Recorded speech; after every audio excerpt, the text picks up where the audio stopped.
Welcome, my dear friends, to tonight's enchanted bedtime story.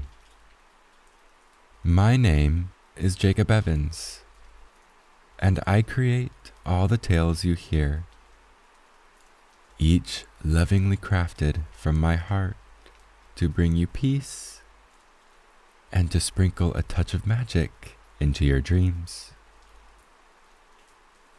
In tonight's story, we wander through a misty, rain-soaked forest to discover an enchanted pond.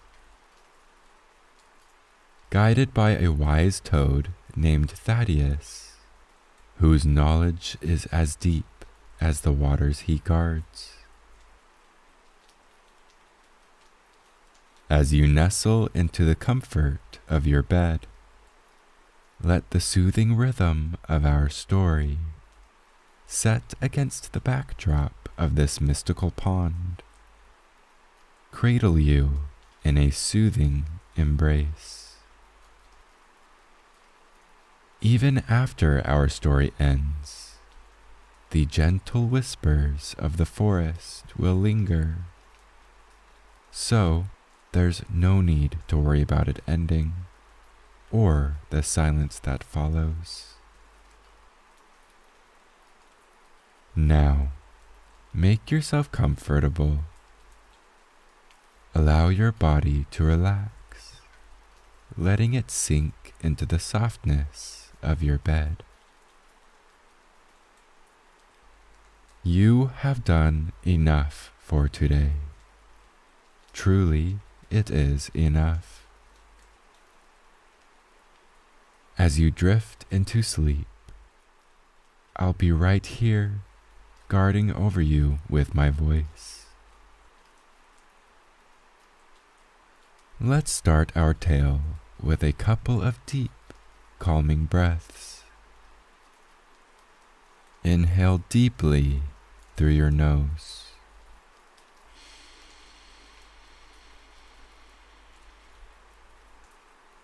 And sigh out your mouth.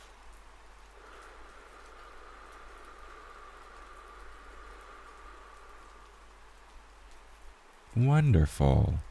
Once more. Breathe in.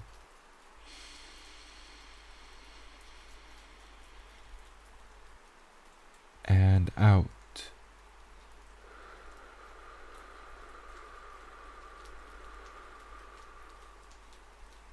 Perfect.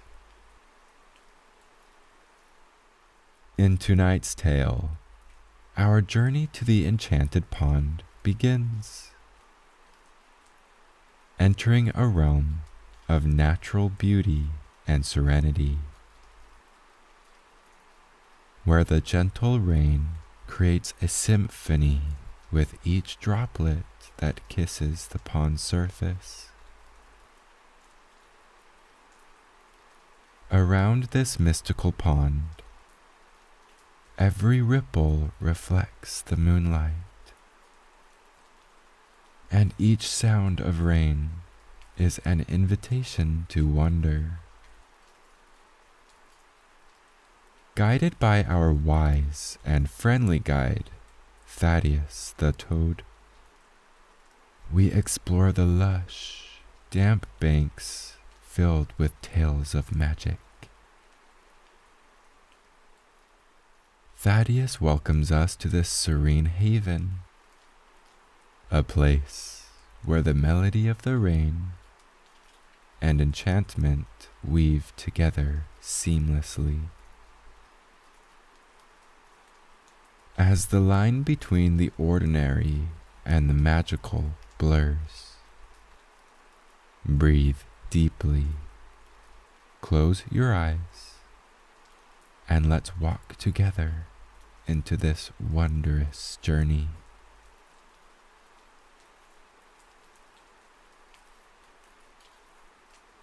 The rain had a voice tonight, a soft, insistent whisper that called to me through the panes of my bedroom window.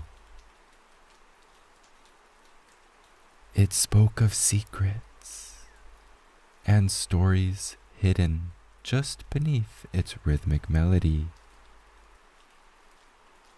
luring me away from the warmth of my firelit room into the cool embrace of the evening. Wrapped in my favorite thick cloak, I stepped out. The lantern in my hand, casting golden pools of light on the wet cobblestones of my garden path. The world outside was a shadowy scene,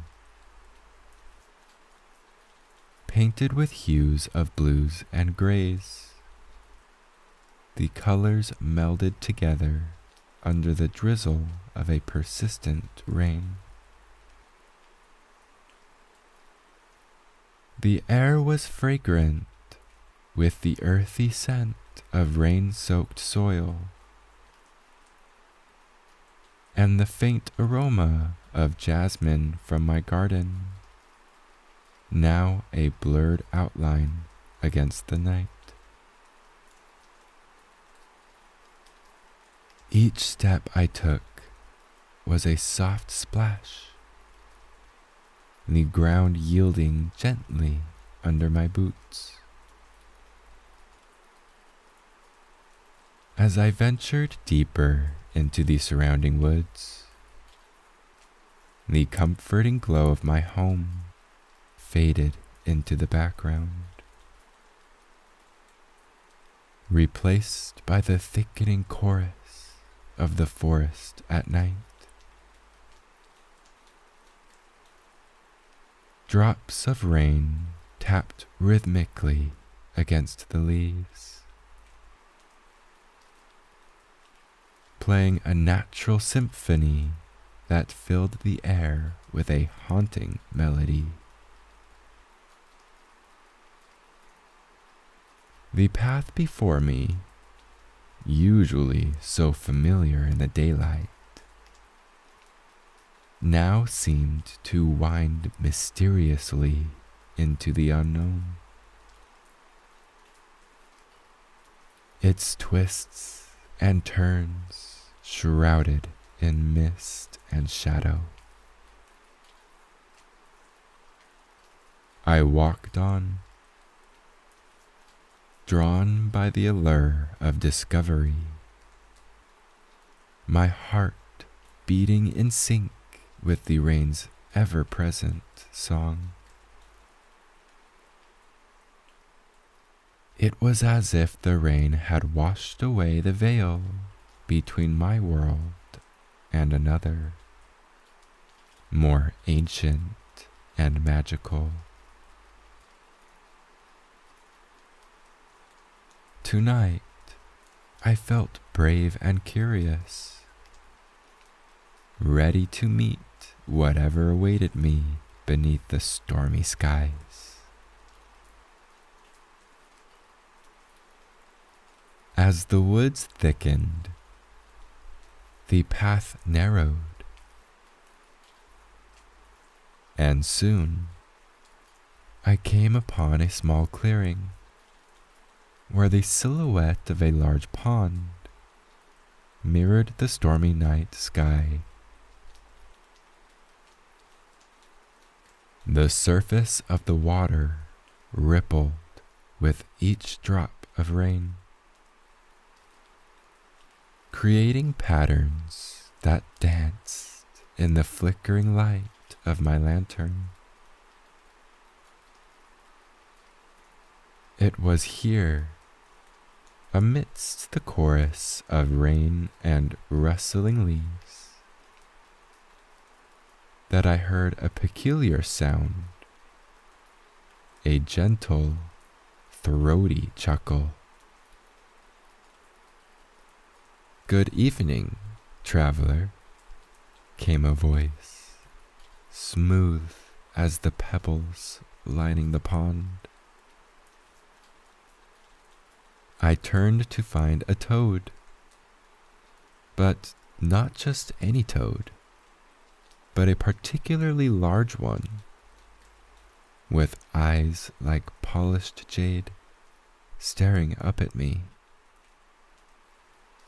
I could only stare back in wonder. "Good evening," I replied, my voice a mixture of curiosity and delight. "I didn't expect to meet anyone here." "The best meetings are unexpected," the toad remarked, hopping closer. "I'm Thaddeus, the guardian of this enchanted pond. What brings you here on such a rainy night?" Drawn by his warm demeanor, I crouched down to his level. "I was lured by the rain and its secrets," I admitted, feeling a smile spread across my face. "And I have always loved a good story." Thaddeus chuckled, a sound like water bubbling over a rocky stream. "A fine reason to venture out. Would you care to see where I live? It's quite cozy, and I've just put the kettle on." With Thaddeus leading the way, we began a leisurely stroll around the perimeter of the enchanted pond. The water, still agitated by the persistent rain, caught the light of my lantern and scattered it across its surface in a dazzling display of flickering light and shadow. Many travelers hurry past the beauty around them, seeking only their destination, Thaddeus remarked, his voice resonant and deep against the rhythmic patter of raindrops. "But the journey itself can be just as enchanting, don't you think?" I nodded, captivated not only by the serenity of the pond, but also by the lush vegetation that framed its edges. Tall grasses swayed gently in the breeze, and wildflowers nodded their colorful heads as if in agreement. The path was soft underfoot, cushioned with a carpet of moss and scattered pine needles, making our walk silent except for the symphony of the rain. As we walked, the silhouette of Thaddeus's cottage began to materialize through the mist, its presence announced by the warm glow of light from its windows. The cottage was built snugly against the bank of the pond, its structure harmonizing perfectly with the natural surroundings. Stone and wood mingled with climbing ivy and blooming hydrangeas, giving the impression that the dwelling itself had grown organically from the earth. "The pond has been my companion for many years," Thaddeus continued, his eyes reflecting the lantern's glow with a sage-like shimmer. It's a source of life for the forest, and a mirror to other realms, as I hope to show you tonight. Intrigued, I asked, "Have you lived here long?" "Longer than most, but not as long as the pond or the stones," he replied, a twinkle in his eyes suggesting a smile. "But I've seen enough to fill many a night like this one with tales." Curiosity piqued, I followed him as the path curved directly to the front door of the cottage.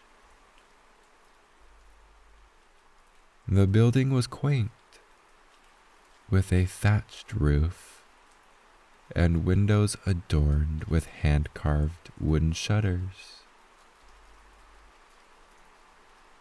Smoke wafted from the chimney, suggesting a warm hearth inside. Thaddeus pushed open the wooden door, and a wave of warm, spiced air greeted us. Inside, the cottage was a cozy realm of its own.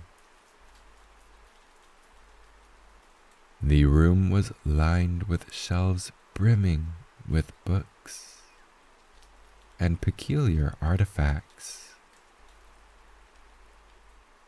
while a large fireplace occupied one wall, its fire crackling merrily.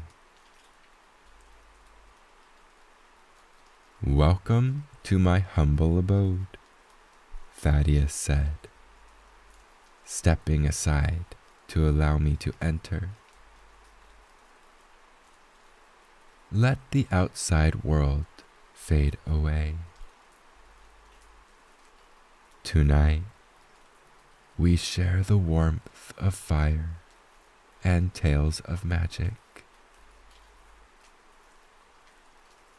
As I stepped inside, leaving the dampness of the night behind, I felt an immediate sense of belonging. The cottage, with its blend of rustic charm and mystical allure, was the perfect haven for a night filled with enchanting stories and the comfortable silence that only old friends can share. Once inside, Thaddeus led me to a sturdy, hand-carved chair beside the fireplace. The room was a circle of warmth, the walls lined with books, and jars filled with curious items. Dried herbs, sparkling stones, and what appeared to be small, enchanted artifacts. The firelight cast dancing shadows that played across the stone walls,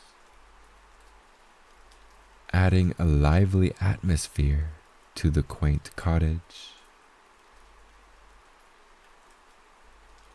Thaddeus busied himself at a small, rustic kitchen tucked into one corner of the cottage.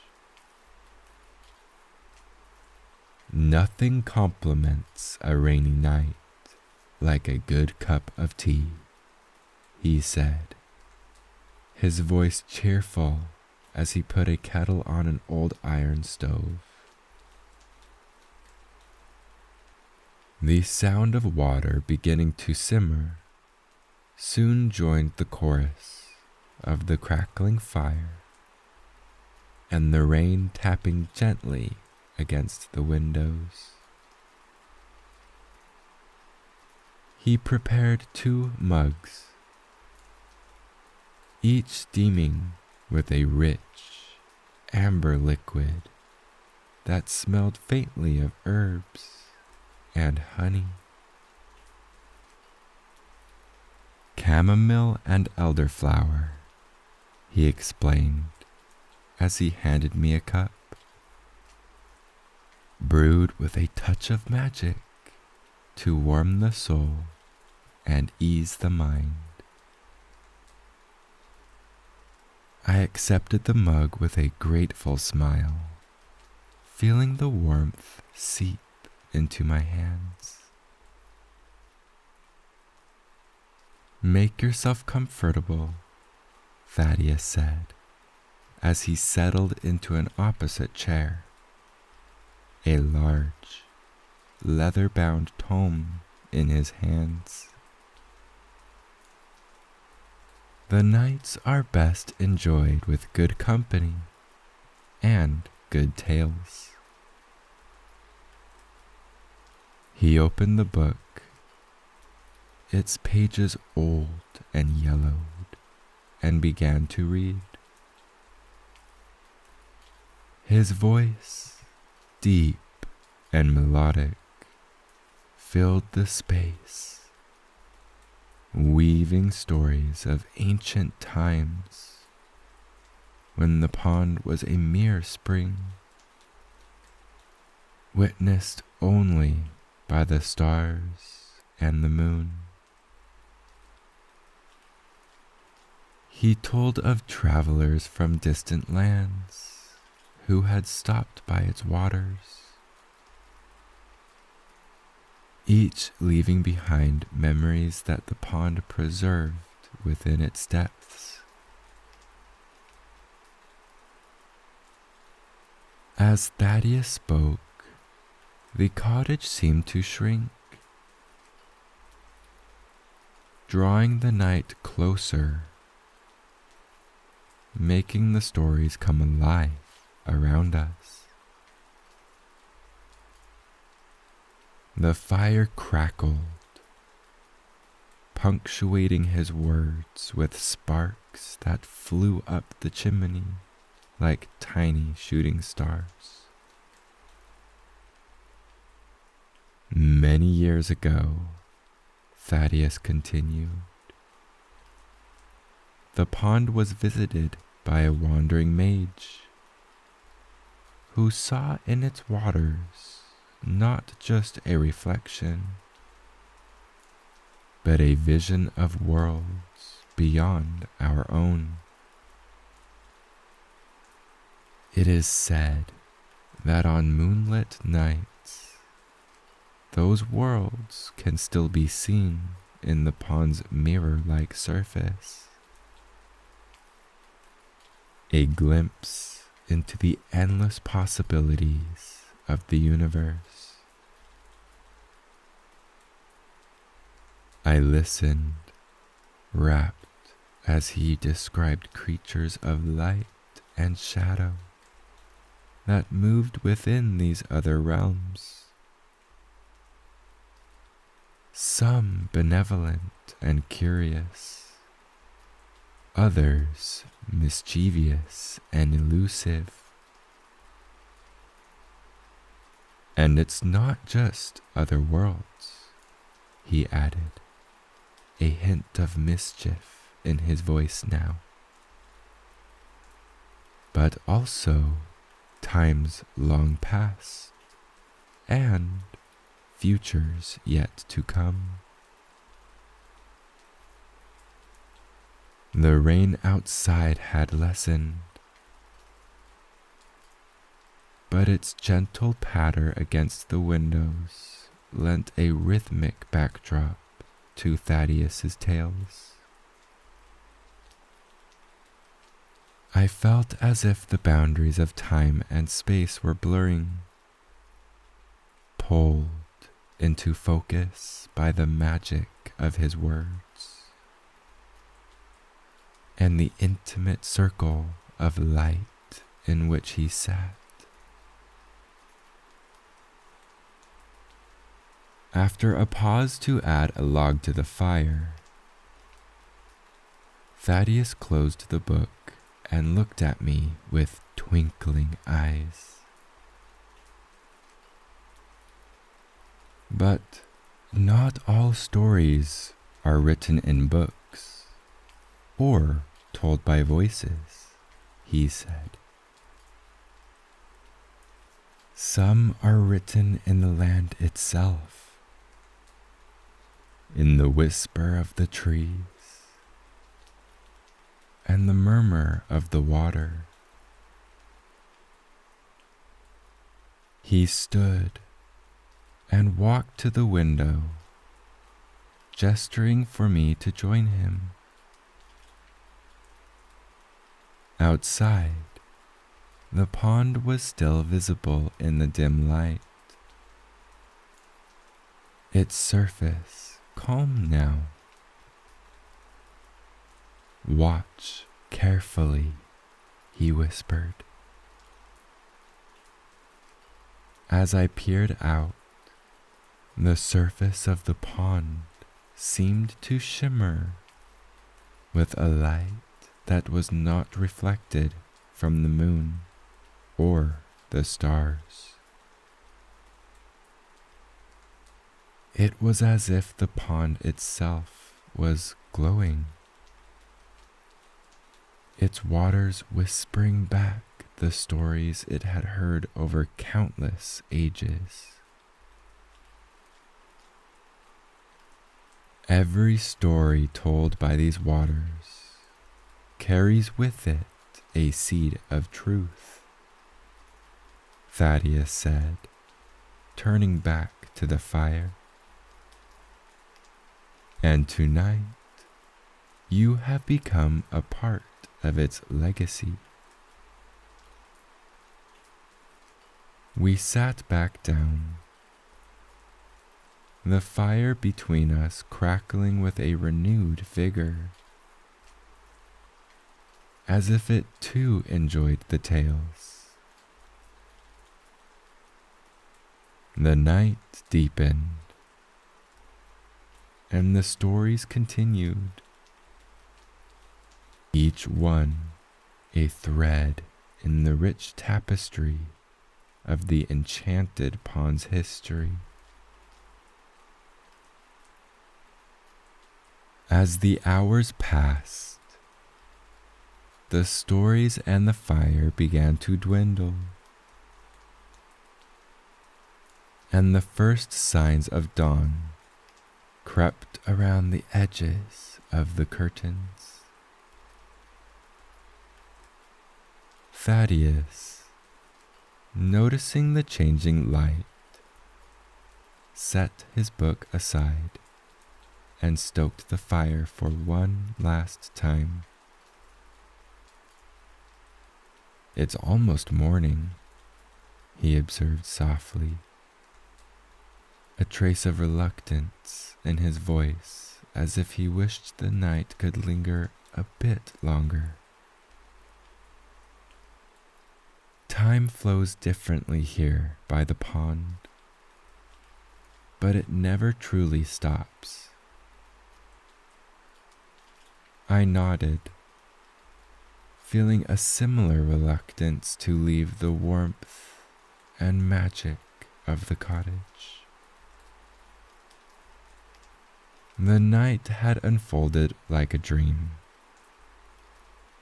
filled with tales that blurred the lines between reality and fantasy. Thank you, Thaddeus, I said, with a voice carrying a weight of gratitude. Tonight has been truly enchanting.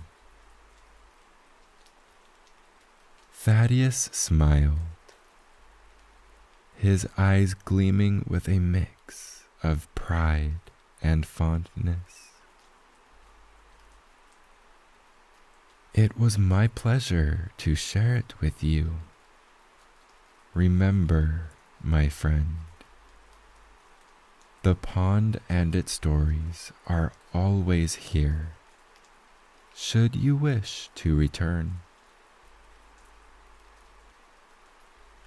Rising from our chairs, we walked to the door. Thaddeus opened it to reveal the early morning light, misty and soft, washing over the landscape in hues of pink and gold. The rain had stopped, leaving the air fresh and clean, filled with the scent of wet earth and new beginnings. As I stepped outside, Thaddeus handed me a small vial filled with water from the pond. "Take this with you," he said, "a reminder of the night and a token of the magic that exists all around, often just out of sight." I accepted the vial, tucking it safely into my pocket. "I will cherish it," I assured him, feeling the cool glass against my fingers. We said our goodbyes, and I began the walk back through the awakening woods. With each step, the enchantment of the night seemed to recede, yet the memory of it remained vivid, a bright thread woven into the fabric of my life. The path, now familiar in the light of day, resonated with the echoes of our conversation, and the stories seemed to linger in the whisper of the leaves and the gentle lap of water at the pond's edge. Back at home, as I hung my cloak and set the lantern down, the ordinary felt new again, touched with a hint of magic. The vial from Thaddeus sat on my mantle, catching the morning light, a constant reminder of the enchanted pond and the tales it held. That night, as I lay in my bed, the silence that had once felt so profound was now filled with the soft echo of Thaddeus's voice and the faint, comforting hum of the forest. Sleep came easily, with dreams tinted by the magic of the pond, a place I knew I would visit again